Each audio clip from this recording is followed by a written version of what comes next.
বিসমিল্লাহির রহমানির রহিম। সুপ্রিয় সপ্তম শ্রেণীর শিক্ষার্থীবৃন্দ, গত ক্লাসে ধারাবাহিকতায় আজ আমি তোমাদের গণিত বিষয়ের অধ্যায় 11 তথ্য উপাত্ত এই অধ্যায় থেকে 20 নম্বর সৃজনশীল প্রশ্নটা করাবো। তোমরা সবাই খাতা কলম নিয়ে প্রস্তুত হও। 20 নম্বর সৃজনশীল প্রশ্ন, সপ্তম শ্রেণীর 20 জন ছাত্রের গণিতে প্রাপ্ত নম্বর নিম্নরূপ।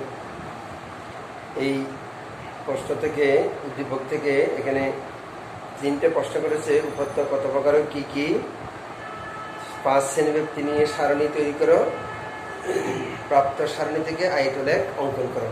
3টে প্রশ্ন। প্রথমে আমরা ক নম্বর করবো। ক নম্বর প্রশ্ন, উপাত্ত কত প্রকার কি কি। আমরা জানি উপাত্ত 2 প্রকার, একটা হচ্ছে প্রাথমিক উপাত্ত, একটা কি মাধ্যমিক উপাত্ত। উপাত্ত 2 প্রকার, প্রাথমিক উপাত্ত এবং মাধ্যমিক উপাত্ত। এখানে আমি দেখে এই উপাত্ত 2 প্রকার, উপাত্ত 2 প্রকার,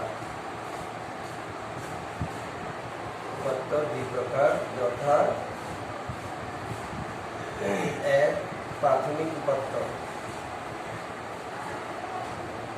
প্রাথমিক উপাত্ত, 2 মাধ্যমিক উপাত্ত।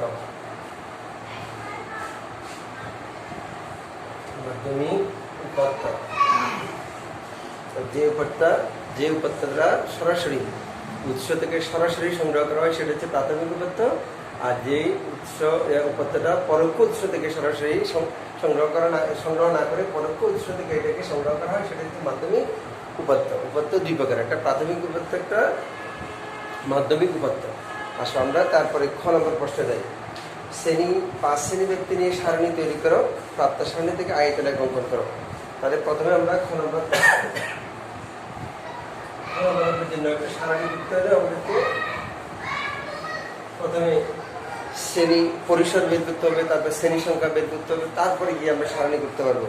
প্রথমে পরিসরের সূত্রটা দেখো। পরিসর সমান, আগে এখানে সর্বোচ্চ সংখ্যাটা দেখো। এখানে সর্বোচ্চ সংখ্যা,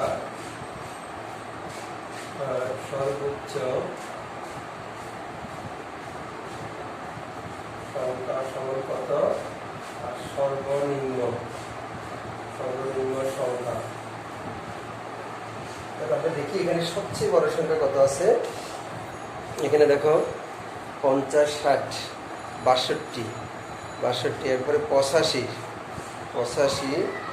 সর্বোচ্চ সংখ্যা হচ্ছে 85 চেয়ে এখানে আর কোনো বড় সংখ্যা নাই। এখানে শুরু থেকে শেষ পর্যন্ত দেখলাম যে 82 আছে, 85 সর্বোচ্চ সংখ্যা। তাহলে সর্বোচ্চ সংখ্যা হচ্ছে 85। তারপর সর্বনিম্ন সংখ্যা, সবচেয়ে ছোট সংখ্যা। সর্বনিম্ন সংখ্যা দ্যাট মিনস সবচেয়ে ছোট সংখ্যা। সর্বনিম্ন সংখ্যা কত, আমরা এখান থেকে সবচেয়ে ছোট সংখ্যা বের করি।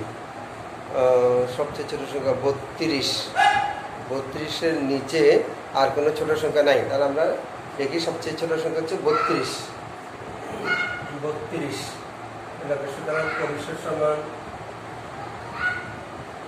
সুতরাং পরিসর সমান সর্বোচ্চ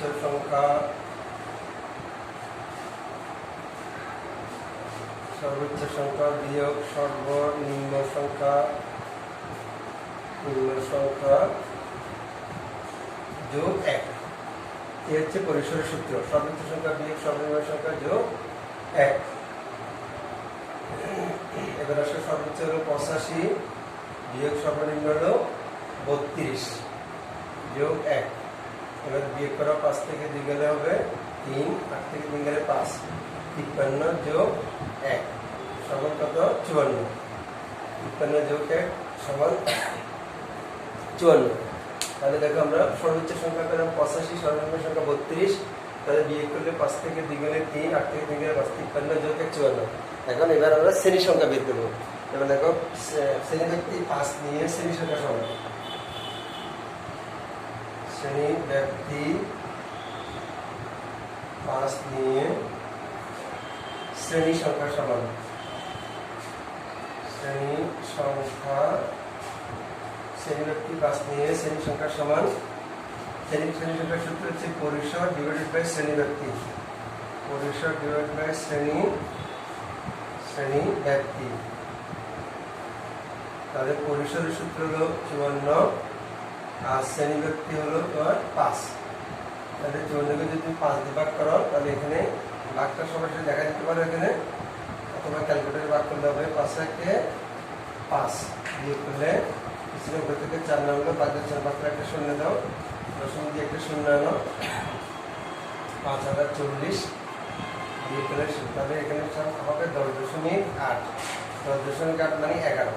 তাহলে তোমার 11টা রো করতে হবে আমাদেরকে, আর একটা রো বাড়তি, 2টা রো বাড়তি করতে হয়, তাহলে 13টা রো করতে হবে। আসলে আমরা এবার গণসংখ্যা সারণী তৈরি করবো। সারণীর জন্য আমাদেরকে তাহলে 13টা রো করতে হবে।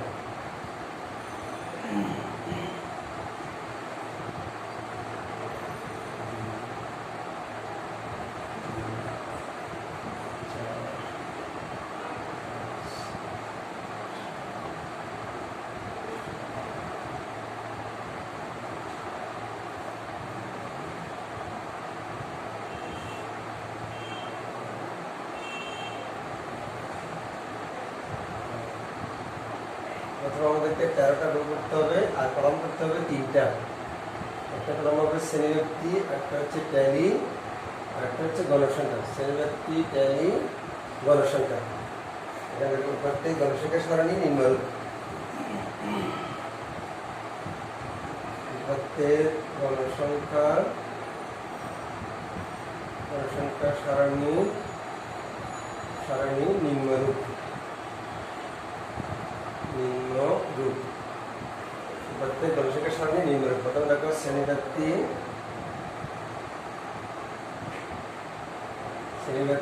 তারপর এখানে দেখো ট্যালি, এখানে দেখো গণসংখ্যা।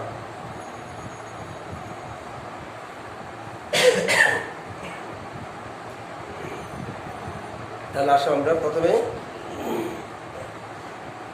শ্রেণীব্যাপ্তি শুরু করবো কথা থেকে। সর্বনিম্ন সংখ্যা আমাদের আছে এখানে 32। তাহলে আমরা 32 থেকে শুরু করি। প্রথম যদি আমরা 32 লিখি তাহলে 32, 33, 34, 35, 36। 32 থেকে 36। তারপর আসো 37 থেকে 37, 38, 39, 40, 41। 37 থেকে 41। লেখো 42 থেকে 46। তারপর আসো 47 থেকে 51। তারপরে 51, 47 থেকে হবে 51। তারপরে 52 থেকে 56। 52 থেকে 56।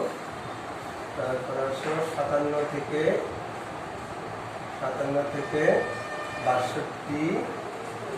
57, 58, 59, 60, 61। 57 থেকে 61।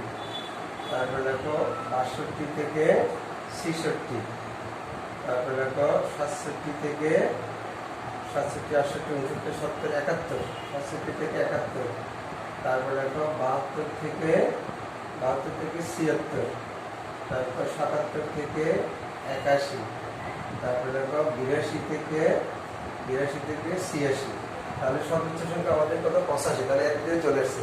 দেখো এখানে একটা মিল পাওয়া যায়, এই যে 6, 1, 6, 1, 6, 1, 6, 1, 6, 1, 6। এই সবগুলো অর্থাৎ এই 36 ডান পাশে মিল পাওয়া যাচ্ছে 6, তারপরে 1, আবার 6, 1। এভাবে মিল পাওয়া গেলে বুঝতে হবে তোমার এগুলো সঠিক হচ্ছে। এবার সব টালিগুলো বের করি। এখন টালিগুলো আমরা কীভাবে করবো? প্রথমে আসো, প্রথমে আমরা 50, এই 50 সংখ্যাটি কোন ঘরে আছে দেখো। 50 আছে এই 47 থেকে 51 ঘরে 50। তার একটা দাগ দাও ওখানে। তারপর আছে 60 আছে তোমার। 60 হচ্ছে কোন ঘরে? 57 থেকে 61 ঘরে। তাহলে এখানে একটা দাগ দাও 60। তারপর হচ্ছে 52 হচ্ছে কোন ঘরে? 52 হচ্ছে যেখানে 52 থেকে 56 ভিতরে, এখানে একটা দাগ দাও। তারপর হচ্ছে তোমার 52 করে 62 হচ্ছে এই 62 থেকে 66 ভিতরে এই। তারপর হচ্ছে তোমার 42 হচ্ছে 37 থেকে 42 থেকে 46 ভিতরে, এখানে একটা দাগ দাও। তারপরে আসো 32, 35 হচ্ছে কোথায়? এই যে এখানে 32 আর 35 তাও এখানে একই জায়গায় 32 35। তারপরে 36 85, 36 হচ্ছে এখানে, আর 85 হলো একদম সবার নিচে 85। একটা ধীরে থেকে 86 ভিতরে 85, 80 81, 80 হচ্ছে 80 হচ্ছে এখানে, 81 এখানে একই, 77 থেকে 81 ভিতরে 80 81 দুটাই 80 81। তারপর 82 হবে নিচের ঘরে, 82 হবে নিচে। তারপরে আসো 47 46, 46 47 48, 46 47 48, তাহলে 46 করবে এখানে, 47 এখানে, 48 এখানে, 46 করবে 42 থেকে 46 ভিতরে 47, 47 থেকে 51 ভিতরে 47 48 দুটাই।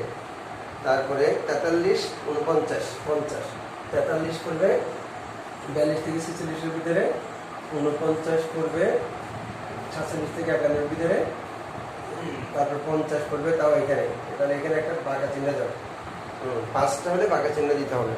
তারপর আসো একটা হচ্ছে 50-এর পরে 56 80, 56 করবে কোথায় 52 থেকে 56-এর ভিতরে, আর 80 করবে 77 থেকে 81-এর ভিতরে। তাহলে আমরা দেখো এখানে 37 থেকে 41-এর ভিতরে কোনো সংখ্যা আমরা পাইনি, তারপরে 67 থেকে 71-এর ভিতরে কোনো সংখ্যা পাইনি, 72 থেকে 77-এর ভিতরে কোনো সংখ্যা পাইনি। যেগুলো পাবো না সেগুলো আমরা 0 দিয়ে দিব। আর এখানে 3টা পাইছি, 3 লেখো, তারপরে এখানে 0, এখানে 3, তারপরে আসো এখানে 5, তারপরে আসো এখানে 2, তারপরে এখানে 1, এখানেও 1, তারপরে এখানে 0, এখানে হবে 0, তারপরে এখানে 77 থেকে 81 হবে 3, তারপর হচ্ছে 2। তাহলে এবার যোগ করো, 3 3 3 6 6 11 12 13 14 15 16 18 19 20, তাহলে n সমান 20। মোট গণসংখ্যা n হচ্ছে মোট গণসংখ্যা, n সমান 20। তাহলে আমরা গ নম্বরটা 1 নম্বরটা করে ফেললাম, শ্রেণীব্যক্তি 5 নিয়ে গণসংখ্যা সারণী তৈরি করলাম। এবার প্রাপ্ত সারণী থেকে আমরা আয়তলেখ আঁকবো, প্রাপ্ত সারণী থেকে আয়তলেখ আঁকবো। আয়তলেখ অঙ্কনের জন্য আমাদেরকে একটা অবিচ্ছিন্ন শ্রেণী সারণী করতে হবে, অবিচ্ছিন্ন শ্রেণী সারণী। আসো আমরা গ নম্বরে যাই।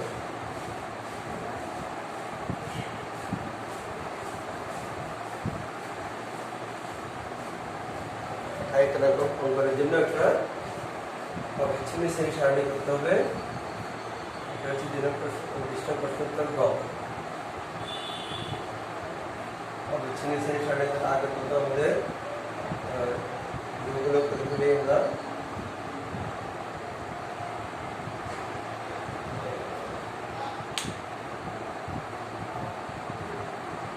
আসো এবার আমরা গ নম্বর অঙ্ক করবো। গ নম্বর অঙ্কের জন্য আমাদেরকে আয়তলেখ অঙ্কনের জন্য একটা সারণী তৈরি করতে হবে। সারণী তৈরি করার জন্য দেখো গ নম্বর অঙ্কের সারণীটা কীভাবে করতে হবে। আয়তলেখ অঙ্কনের জন্য গণসংখ্যার সারণী নিম্নরূপ। এই সারণীটা হচ্ছে তোমাকে যেখানে 32 আছে, আমরা একবার নিচে থেকে করতে হবে, 31 থেকে করতে হবে, 31 থেকে 36-এ যেতে হবে। তারপরে 36 থেকে করাটা হয়ে যাবে 36 থেকে 41। দেখো এখানে 31 থেকে 36, 31 32 33 34 35 36, তাহলে 36 হলে 6 হয়, কিন্তু 6টা ধরা যাবে না, যেহেতু 6টা পরবর্তী শ্রেণী নিম্নসীমা। পরবর্তী শ্রেণী যেহেতু নিম্নসীমা, সেজন্য 6টাকে ধরা যাবে না।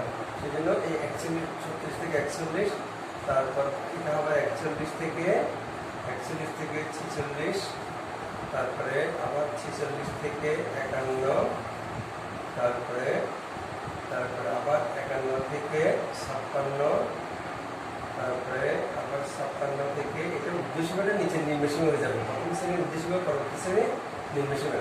56 থেকে 61, আবার 61 থেকে 66, তারপরে 66 থেকে 71, তারপরে আবার 71 থেকে 76, তারপরে এটা 77 থেকে 81, 77 থেকে 81, আবার 81 থেকে নামবে কত 81 থেকে 86। আর দেখো এই হচ্ছে যে অবিচ্ছিন্ন শ্রেণীব্যক্তি। প্রথমে আমাদেরকে অবিচ্ছিন্ন শ্রেণীব্যক্তিগুলো করতে হবে, অর্থাৎ এক গড় নিচে নেমে যেতে হবে। এখানে শ্রেণীব্যক্তি আরেকটা পদ্ধতি আছে, নিম্ন সীমা থেকে 0.5 বিয়োগ করে উচ্চ সীমার সাথে 0.5 যোগ করেও করা যায়।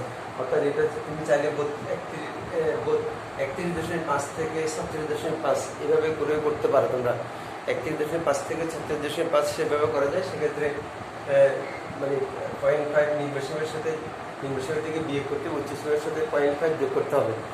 আমরা একবার নিচে নেমে করলাম, অর্থাৎ 31 থেকে 36।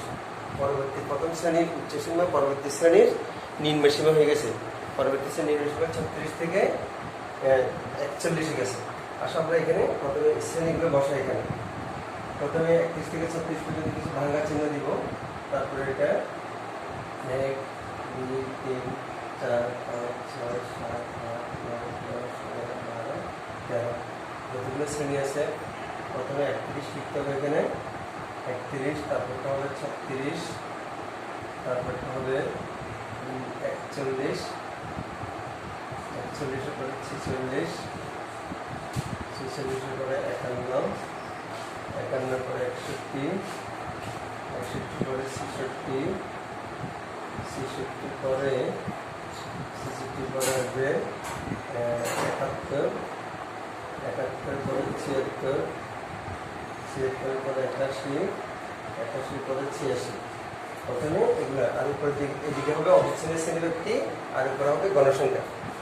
অবিচ্ছিন্ন শ্রেণীব্যক্তি হবে নিচে গ্রাফ পেপারে। তোমরা এগুলো গ্রাফ পেপারে করতে হবে। আমি আপাতত আমি দেখাচ্ছি এখানে, তোমরা এটা বাসায় গ্রাফ পেপার নিয়ে গ্রাফ পেপারে করবা। প্রথমে হলো 3, 31 থেকে 36 পর্যন্ত এটা হলো গণসংখ্যা 3, আয়তন একটা 3 পর্যন্ত উপরে উঠবে এভাবে। হ্যাঁ, তারপরটা 0, তাহলে 0 হলে এটা কোনো উপর দিক যাবে না, এটা এখানে থাকবে। তারপরটাও 3, 41 থেকে 46 পর্যন্ত এটাও 3, তাহলে এটাও উপরে যাবে এভাবে 3 পর্যন্ত। তারপরটা হলো 5 পর্যন্ত, তাহলে 5 হলে এভাবে আসো এখান থেকে এভাবে 5 পর্যন্ত যাও। এটা হলো 5 পর্যন্ত, এটা এখান থেকে যাবে, এখান থেকে 5 পর্যন্ত যাবে 51, এটা হলো 5। তারপরে এখান থেকে 56, এটা হলো 2 হলে 2 গড় পর্যন্ত যাবে। এখানে এই 2 গড় যাবে।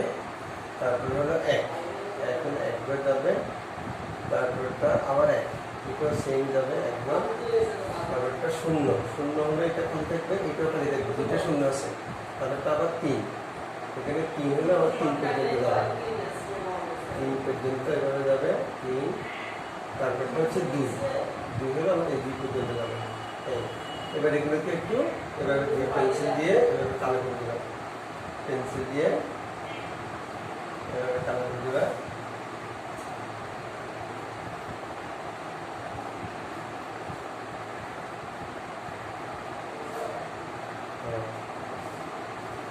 তাহলে এই হচ্ছে আয়তলে, আমরা আয়তলে কীভাবে দেখালাম গ্রাফ পেপারে। তোমরা নিজেরা বাসায় প্র্যাকটিস করবে। এটা একটু ছোটো হয়েছে, এটাকে একটু সাইজ বড় করে দিন না। তাহলে এখানে দেখো এই আয়তলেখটা যদি এখানে আমাদেরকে প্রচুরক বের করতে বলে, তাহলে সবচেয়ে যে আয়তলেখটা থাকবে এটা কোণের বিন্দুগুলো যোগ করে এখানে প্রচুরকটা বের করা যাবে। অনেক সময় আয়তলেখ থেকে প্রচুরক অঙ্কনের জন্য বলে, প্রচুরক বের করার জন্য বলে। আশা করি তোমরা আজকে ক্লাসটি বুঝতে পেরেছো। সবাইকে ধন্যবাদ। আগামী ক্লাসে ইনশাআল্লাহ দেখা হবে।